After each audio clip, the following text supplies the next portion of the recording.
All right, get those Bibles out. Go to Judges chapter 17. That's where we were for this week, Judges 17 and 18. I will tell you, I had to read these like 3 times before I even attempted to understand what was going on. So if you were in that boat and you're looking at it and you're saying, what in the world is this all about?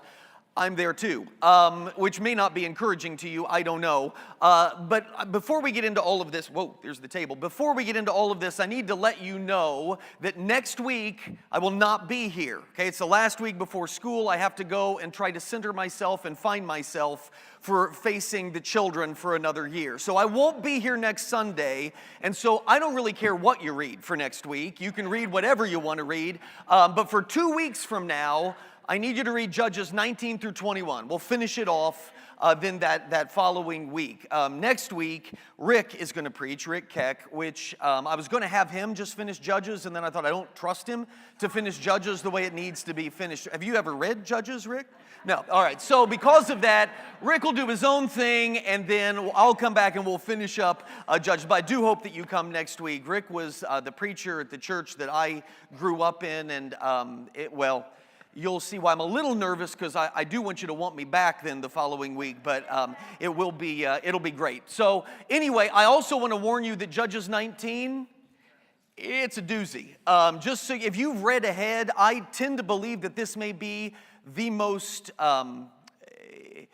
awful, horrific chapter in the entire Bible. I really would put it up there. Now, don't read it now because it's more entertaining than what I'm doing now. Don't do that. Save it. But Judges 19 through 21. One other thing before we start. I'm asking a favor of you. So I won't be here next week. We'll finish the Judges series the week after that. Following that, new series that we're going to do, and I know what it's going to be, but this is what I'm asking of you.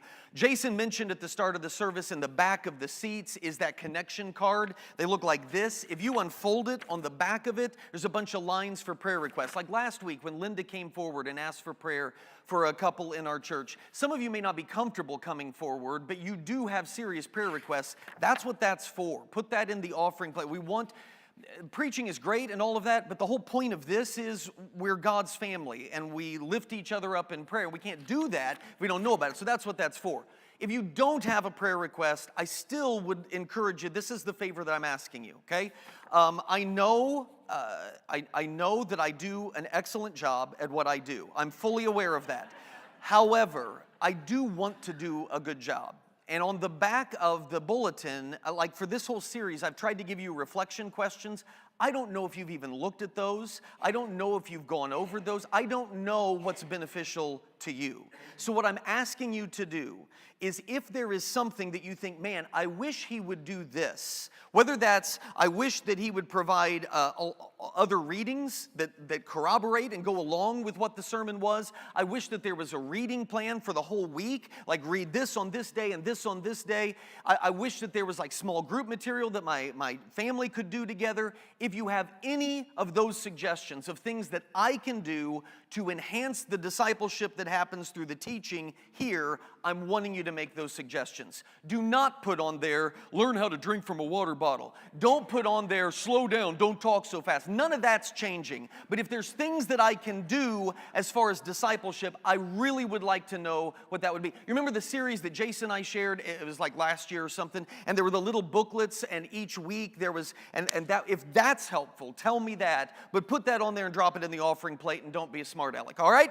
That's what I'm asking. All right, so that we go into these final chapters of Judges with open eyes, I need you to understand these last few chapters of Judges are rough. If I am writing the book of Judges, if I am God, if I'm Samuel and I'm writing, I stop after Samson.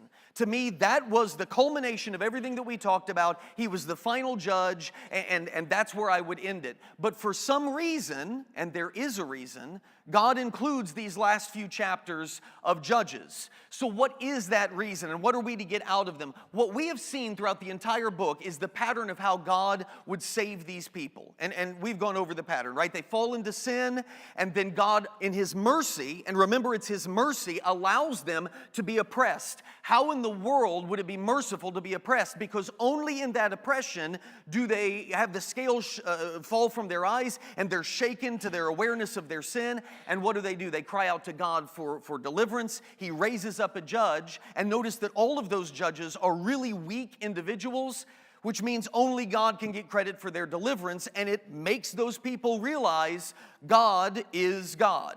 And so because of that, they go through this cycle of restoration. And we've seen it over and over and over, and Samson was the last judge. These last few chapters, and the two that you read for this week, they don't go over that pattern. That pattern is not, these chapters don't mention the judges. They don't mention the restoration of the people. So why are we including it? What it is, what these chapters are, they are a snapshot, a look for us at how average, ordinary life was during the time of the judges. When everybody did what was right in their own eyes. How was life? Many of us are not the conquering judges, and many of us are not those that are leading the people towards restoration. How were the people living during that time? In other words, what is it that God is saving them from? These chapters don't really mention God a whole lot, and that's pretty telling. How was ordinary life? It was pretty much separated from God's involvement for good reason, and I learned that this week in preparing this. There aren't a lot of sermons based off of these chapters in Judges, and I realize why that is, but we're going to do it anyway, and we're going to see a picture of what God is saving these people from. What I mean by that, how bleak life gets when God is not involved. Without His enduring presence in our lives, how bleak things get. For this week, the way I'm going to attempt to handle these two chapters, which were a little confusing, there are a few different players involved, and I want to look at those players, those parts of these two chapters, and see if there's anything in there that we can pick up on. I know that it starts with Micah, right? Remember, Micah steals from his mom. That's how it all begins, and then he returns the stuff to his mom. I want to start with her. What can we learn from Micah's mama? That's where we're going to begin this entire message. She is a believer. She follows God. She invokes God's name. We know that to be the case. She worships God. The family worships God. And yet, look at verses 3 and 4. You're in Judges chapter 17. So Micah steals this stuff. He returns it. His mom is very forgiving. And she says in verse 3, when he returned the 1,100 shekels of silver to his mother, it's unbelievable. If I took 1,100 shekels of silver from Lisa, do you know what would have happened to me?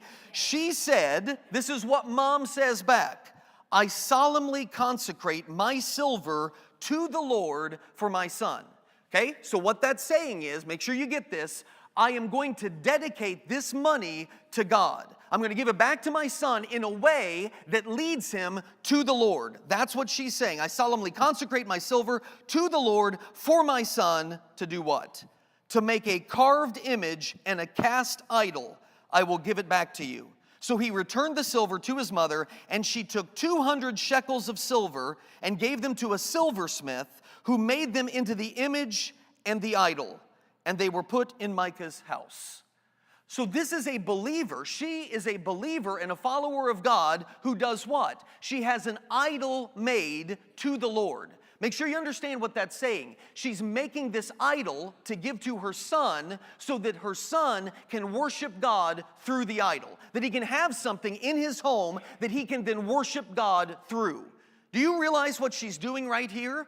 To honor God, she is breaking God's second commandment, which is don't make any graven images, don't make idols, don't worship me through these man-made things. And we sit here and we say, this is unbelievable that she is so stupid that she would do that. That is clearly in the text. Don't make any graven images, don't worship idols. And that's what she makes for him, and she thinks she's honoring God through it? Okay. I hate to tell you this, but I think we've got a real problem with this ourselves. When we went over in 2019, and several of you weren't here, but in 2019 we did a whole message series over the 10 Commandments. And the second command, I think we excuse ourselves on 2 commandments. We excuse ourselves on the idol commandment, number 2, and the do not murder. Because most of us can say, I don't have any golden calves in my home. I'm not bowing down before a golden idol, so I'm clear there.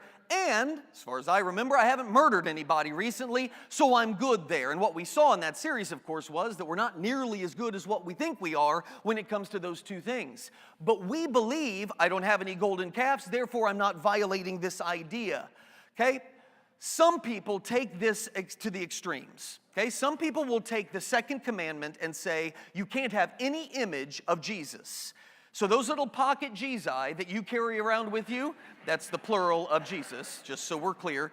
The pocket Jesus that you have, that sometimes you reach in your pocket and it reminds you to pray, some people will argue that is an image of Jesus. You are violating the second commandment.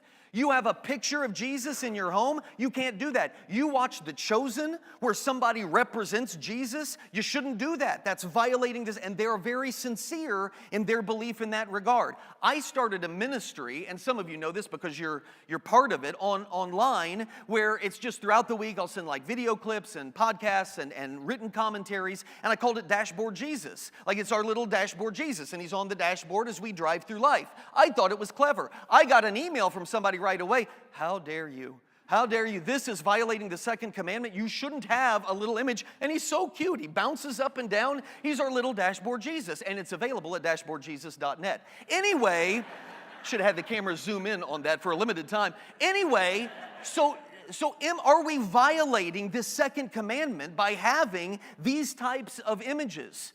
Okay, we need to understand what is being taught, and I think this chapter helps us see exactly what that is. What God tells us not to do not worship me in a form that is created by man.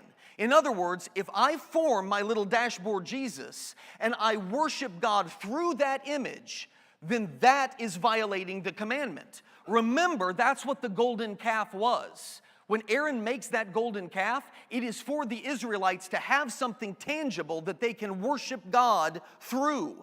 And that's what you are not to do. What's the problem? The problem is this. Imagine I ask you to draw a picture of God. I want you to draw for me a picture of God. And I want you to encapsulate His glory. How are you going to draw that picture? When you get done, assuming you have some type of artistic skill, when you get done, some of you in this room would have drawn me a picture of a very powerful, bearded man with all sorts of galaxies and planets surrounding him, and with his spoken word, he's speaking things into, and it's awe-inspiring. That's how you would, and is that an accurate portrayal of God? It's an accurate portrayal of part of God. But others of you in this room maybe would have drawn me a picture of a smiling, gentle man like Jesus welcoming children onto his lap. That's how you would, is that an accurate portrayal of God? Yes, it is, but it's not an accurate portrayal of all of God. In other words, it is impossible for a created being, whatever depiction we come up with of God, we could not capture His full glory. You simply can't do that. And therefore, the view of God that we have as a result of what we have created is distorted. Francis Chan, you know Francis Chan, the Christian author? I've used this quote of his before because it's so good. If God is the ocean, I'm a Coke can. How arrogant of me to think that what I can scoop up of God in my little Coke can represents the totality of who He is. How is it that I can define and describe for you the infinite, the almighty God? The only way I can tell you who He is to tell you what He's told us what He is. My mind can't comprehend it. And yet, even that isn't the big problem. And this is why I say we violate the second commandment all the time. What is the big problem? We have this desire as human beings to shape and remake God spiritually. That's the issue. We don't permit Him to be Himself in our lives. He's too much for us. He's too big for us. He expects too much for us. So what we do is we filter out the uncomfortable parts of God that we don't like. We say things like this, well, I don't believe in a God like that. That may be your God, but I don't believe in a God like that. Or, I like to think of God as, and then we fill in the blank. What are we doing? We are forming a God that we can handle. We're forming a God that makes us comfortable. We're forming a God that conforms to the things and our preferences that we like. That is worshiping God through the works of our own hands. That's the second commandment. It's not having a little pocket Jesus that you look at and reminds you to pray. That isn't violating the second commandment. Violating the second commandment is when you worship a God of your own making. We don't have to fashion an idol at all. You don't have to heat up the stuff and melt the gold. We still violate this. All we have to do is say, well, I can no longer accept a God who does this. Or maybe we put it this way, I can no longer accept a God who forbids this. We pick something that we like, that we think should be okay, and we say, well, I can't worship a God that would forbid that. My God is love. And I've determined this is what love is, and therefore I don't worship a God that wouldn't be okay with this because my God is love. Who is it that's determining what love is? Who is it that's determining what God can be? That's us. You don't have to build an idol to violate the second commandment. You follow me? You get what I'm saying? That's what we do right there. This, by the way, to say I can no longer accept this, you know how arrogant that is? That is the height of human pride. Because what's it suggesting? It's saying that we have somehow progressed and evolved further than I used to believe that stuff. But as I've gotten older and wiser, and my experiences have taught me that that is just really, really barbaric is what that is. That's really patriarchal. I can't accept that anymore. I am further evolved than the one who gave us our sense of morality in the first place. Stunning arrogance. What we mean when we say these things, and we try to make them sound really great, but what we really mean is our culture's distaste for this part of God means we got to drop it. We can't believe it anymore because culture finds it distasteful. And like Micah's family, exactly what's happening here, we reshape God to fit our surroundings, what makes us comfortable. Instead, that isn't how Christianity's supposed to work. We are to let God reshape our hearts, which then we go out and make disciples. See how this works? Stay with me here, okay? This is what we often do. We often reshape God to fit what makes us comfortable in our surroundings. Society is one way, so we have to make God fit that. What we're supposed to do as Christians is to let God come in and reshape our hearts. And once He's done that, we make disciples and God reshapes their hearts. And they make disciples and God reshapes their hearts. And pretty soon, as we make all of those disciples, what has happened to society? Society has been conformed to the will of God. That's the way it's supposed to happen, but instead, we make God into the image of our society. That is what's going on in this chapter. All right, so that's Micah's mama. Let's go to Micah then, and let's see what we learn from him in all of this. God had not permitted Israel to worship anywhere they wanted. He had set up His tabernacle in Shiloh, said, this is where you come, and this is where you meet me, and this is where you worship me. But Micah, if you read this, he set up a sanctuary in his own home because it was a lot more convenient for him than having to go to Shiloh. I'll just set up a sanctuary in my own home. His had become a faith, and man, we can pretend that this doesn't have anything to do with us, but Micah's faith had become one of personal preference and personal convenience. Yikes. That is us, man. Personal preference and personal convenience. He made his own son a priest. That violated God's law. Only the Levites are to be priests, but it wasn't convenient for him. So I'm just going to pass on this law of God, pretend it's not there, because this is more convenient for me. My question is, in what ways do we struggle here? In what ways do we set aside the dictates and the standards and the guidelines and the expectations of God to do what is more convenient for us? It's not convenient for me to gather at the beginning of each week. It's not convenient for me to set aside time to study the Word. It's not convenient for me to surrender my heart in the face of the people that I work with who certainly believe a different way.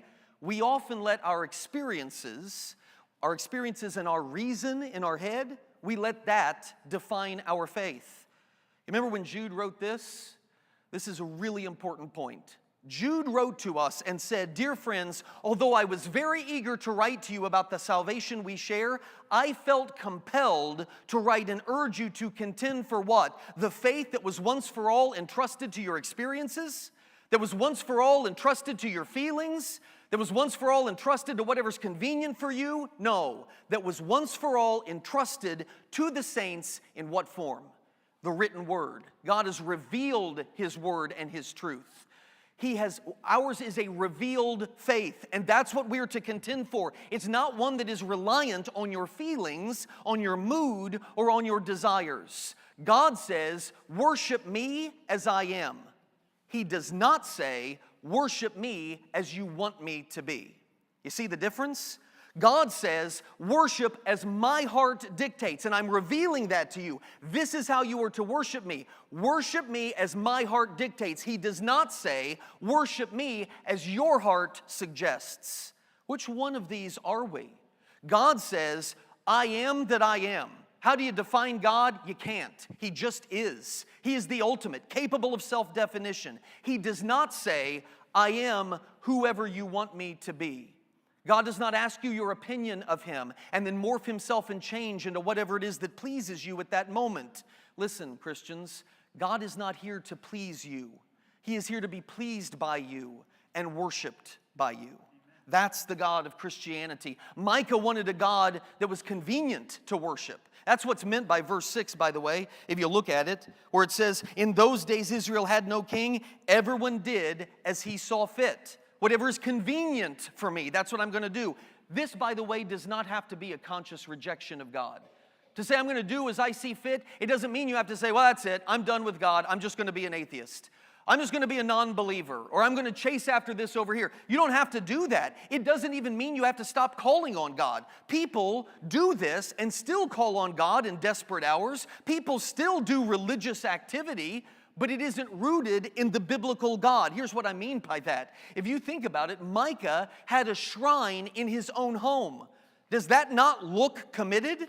If you are on the outside, that looks like a really religious individual. He's doing all of these religious activities, but he's not doing it as God said to do it.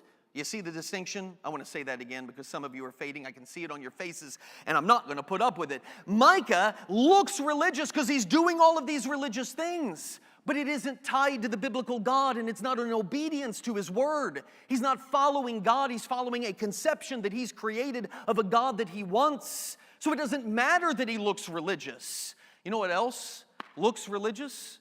We can meditate until the cows come home. You can sit out there and hum and buzz all day long as you want to. With your fingers like this, you can sit in the woods and have this spiritual experience. And fasting, that looks religious. And religious clothing, that looks religious. And religious jewelry, man, that's religious. And religious art that you put up in your home. And religious books on the shelves, some of which you've actually read, that looks religious. And you can do rituals, and you can have these mantras, and you can even say all of these prayers. All of that to the outside world looks really, really religious. But here's the question. Is it rooted in the Word?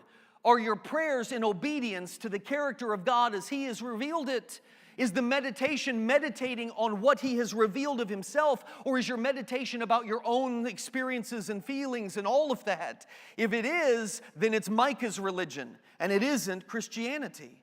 Is it rooted? Ours is a revealed faith. Is it rooted in the Word? Micah's and much of Israel's religion was on their own terms. It was religion according to personal preferences. It wasn't about truth. It wasn't about God's will. It was about my ideas and my convenience. It's do-it-yourself religion. That's what it is. It's Burger King religion. Have it your way. They still have that phrase, right? You can have the Whopper. I don't know. It used to be. It was a great phrase at one point. It was about getting what I want. If you don't believe me, look at verse 13. Verse 13 here in chapter 17, the very last verse. Micah said, you remember the wandering Levite that came through from the priestly tribe? He's just wandering around, and Micah snags him and makes him his priest. He's got a shrine. I need a priest, and you're from Levi. I'll take you. And Micah said, now I know that the Lord will be good to me, since this Levite has become my priest. Oh, see, now God's going to do what I want him to do. His religious efforts were all about accessing God so that God would do what he wants. How many of us, well, if I go to church, God will save my marriage. If I go to church, then God will bless me financially. If I go to church, then good things will happen. I'll put my time in so that God will then, and that's how we regard God. One of personal convenience, and we can control him to do what I want. That's not true faith.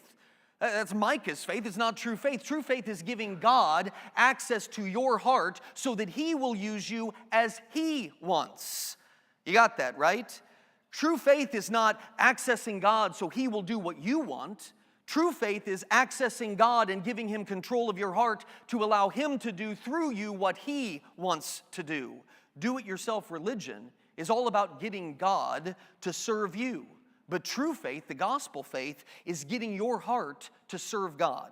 There's a huge distinction between the two. Man-focused religion, God is one that I control. But gospel faith, God is the one who is in control, and I submit to him. Micah shows what happens, by the way, if you don't get that right. If you read the rest of the story, you see what happens to Micah.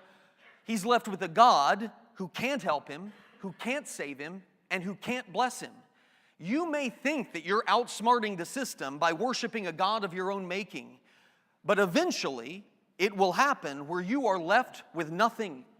A God who cannot help you, who cannot save you, and cannot bless you. For that evidence, we look at Dan. Dan is a tribe of Israel, if you were unaware of that. You got all these weird Bible names, Arphaxad and all of this, and then all of a sudden, Dan. All right, Dan is a tribe of Israel, but Dan's tribe is landless. And why? Because they didn't trust God. They are a disobedient tribe. God had said, move into the land, conquer these territories, and God had said, this tribe will be here, this tribe will be here, but the Danites don't listen to him. They don't have the courage to follow through with what God said, and as a consequence, they have to retreat to the hill country, and they're just kind of nomadic. They go wherever they can because they didn't trust God to begin with. They have an idolatrous view of God, and they ignore His word. They don't trust Him, and so they stop at Micah's house as they're wandering through the neighborhood, and they realize he's got this shrine, and he's got a priest. Well, we need a priest. So the Danites said to the Levite, hey, we'll pay you more. You want to come be our priest? And the Levite, who's only interested in self-promotion, says, oh, sure, better job. So he packs up a bunch of Micah's false gods and idols, and he goes with the Danites and leaves. And Micah and his neighbors freak out. I've lost my shrine. I've lost my stuff. And they all gather together to go out and fight to get it back. And then you get to the culminating point of chapter 18. Go to verse 24. After he chases down the Danites, he replies, you took the gods I made and my priest and went away. Look at this line. What else do I have? You've taken everything from me. What else do I have? How can you say what's wrong with you? What's wrong with me is everything that I had of value in my life, everything that gave it meaning and purpose and blessing, you have taken it from me. All he had trusted in, he had now lost. Listen, Christian, if you are not trusting in the biblical God, if He is not the source of your hope and your blessing, you are trusting in something that can and will be taken from you. You will be left as Micah was. Verse 25 and 26 shows he's not strong enough. He can't overcome the Danites. He loses everything and he goes back home. That's what you are left with. Do-it-yourself religion may seem wise in the moment, but it will always disappoint because it's serving a false god. Whatever we make into our God, whether it's money or fame, even a politicized version of the actual biblical God, but we've knocked off the parts we don't like and replaced them with things that we do, anything that isn't the revealed God will fail. It will eventually fail us. You can keep Him your whole life and think you've outsmarted the system. But death will eventually prove to you the worthlessness of what it is that you have trusted in. Micah was blessed to learn that lesson sooner rather than later. So what about us? Are you doing the same thing that Micah did? Well, there's a great way to test it. A great way to know whether you are trusting in do-it-yourself religion or you're trusting in the biblical God. Go back to verse 24 and you ask yourself, what is the thing that I look to for ultimate meaning and ultimate purpose and ultimate blessing in my life? Now, I know you, and you're all going to say, because you're in church, God is. God is the thing that I trust in most. And that may be true, but let's find out if it's true. And only you can answer this in your own mind, in your own heart. You don't have to volunteer it out loud. Please don't. It'll make everybody uncomfortable. But this is how you actually prove that. Think to yourself right now, what is it in my life that if it were taken from me this very day, it was taken from me by roving Danites or it just disappeared, if it was taken from me this very day, I would be left saying in the words of Micah, what else do I have? Where can I go? I have nothing left. What is it in your life, if it was taken from you, that would leave you saying this? If your honest answer to that is not my faith in Jesus Christ, then we got a problem. It doesn't mean, yeah, I can part with my family, no big deal. We all would struggle if we lost our family, but ultimately, is that where our hope is placed? Do we lose everything that means anything to us? Whatever that is. You remember when Jesus says to the disciples after a bunch of his followers walk away, and he looks at the 12 and says, are you going to leave too? Do you remember what Peter says? Peter that got so many things wrong in his life. He nails it. He nails it by simply saying to Jesus what? Do you remember? Where are we going to go? You have the words of life, man. You're the only thing that ultimately matters. That's it. Can you say those words with Peter? Where else would I go? You alone have the words of life. I want to show you one last twist here in this entire story. Through much of this story, this self-loving, self-centered Levite is not named. We know the priest, and we know that he's going around and he's doing all of this stuff, but there's no name given to him. He's just a Levite, right? He compromised on everything. That much we know. What do I mean by he compromised on everything? He told the people whatever it is they wanted to hear. He told Micah what he wanted to hear so Micah would hire him. He tells the Danites what they want to hear so that the Danites will hire him. He'll say anything and do anything. He serves whoever will pay him the most. Some of us are a lot like the Levite here. He totally was motivated by self-promotion. And I want you to notice in all of this that every step he took, do you remember, it's been several messages ago, when I had the little ladder, and I showed how we climbed the ladder, but as we climbed the ladder, even though Jesus descends the ladder, we're climbing it, we're stepping on all of those that God intends for us to serve. Every step that we take, just like this guy, is leading us further and further away from where Jesus is, from where God is. If you want proof of that, look at this guy's story. He starts out as a Levite of the priestly tribe, and where was he? In Bethlehem of Judah. That is the foremost tribe. That is the tribe that the Messiah is promised to come through. Judah is the key tribe, and Bethlehem is where Jesus will eventually be born in the city of David. That's where this guy starts. But then, to promote himself, he moved to the hill country of Ephraim, and he worked at an idolatrous shrine. Is that moving closer to the heart of God? No, it's not. For self-promotion's sake, he moved further away from God. And then, where does he end up? He ends up in Laish, a land that God hadn't even given to them, and he's working for a condemned tribe that will never see heaven. That's what self-promotion brought him. But we don't know his name. We don't know who this guy is until verse 30. Look at verse 30. There the Danites set up for themselves the idols, and Jonathan, that's his name, son of Gershom, the son of Moses, and his sons were priests of the tribe of Dan until the time of the captivity. This guy who's doing all of this is a descendant of Moses. Moses, the guy who of all human beings was closer to the living God than anybody, well, maybe not. Adam might have been closer. Noah might have been closer. Abraham, okay, but he's close. Moses is close. He's close to the living God, and this is one of his descendants that is doing all of this. What this proves, have you ever heard this phrase? God has no grandchildren. He has children, but God has no grandchildren. What do I mean by that? What is meant by this phrase? You aren't grandfathered into the faith. The fact that you are a Christian, it doesn't pass on through heredity to your through genes to your children. It's not genetically passed on.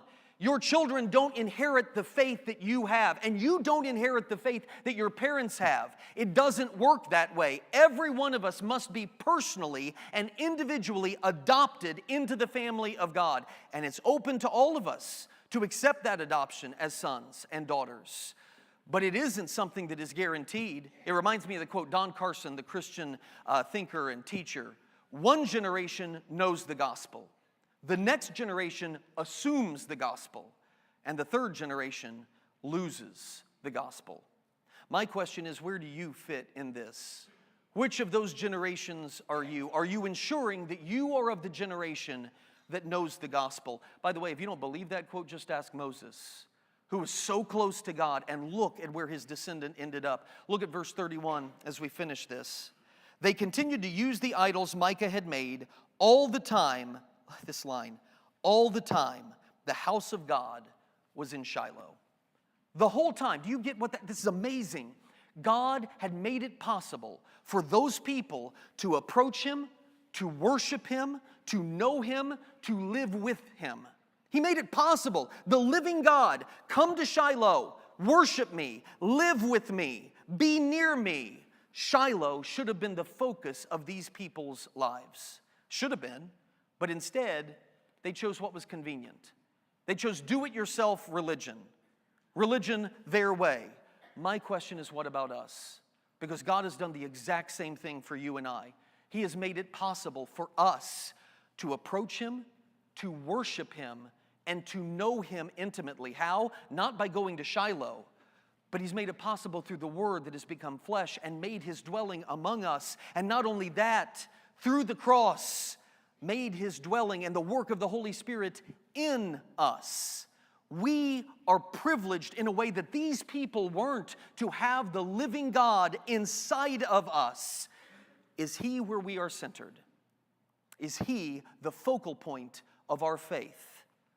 Or are we living do-it-yourself religion? That, Christians, I believe, is the lesson of Judges 17 and 18. Father God, I pray that we are liberated from this mindset of do-it-yourself religion. It is all around us. It fools so many people. I think it fools so many people that are well-intentioned. God, I pray this morning that you would shake the scales from our eyes, that we would see the ways in which we have hijacked true faith, our revealed faith, to make it more convenient for us, to make you more palatable to a society that we live in. Father, I pray that that would no longer be the way that we live, that we would seek to know you for who you are, and to boldly proclaim you for who you are on the basis of the faith that you have entrusted to the saints. Father God, I pray that we would be people of the book, people of the word, people who are attached to your true character and who live it out in the world around us. Make us that way, Father. Shape us and mold us, transform us, conform us to your will and not our own. We pray this in the name above every other name, the name of Jesus Christ, and all God's people said. Amen. If you have a decision to make, maybe you need prayer, maybe you have something going on in your life that you don't want to mention, but you do want your church family to pray for. We saw it last week. That's what we're here for. Whatever decision, whatever choice you need to make, if it needs to be done this morning, don't wait. Would you come as we stand and as we sing?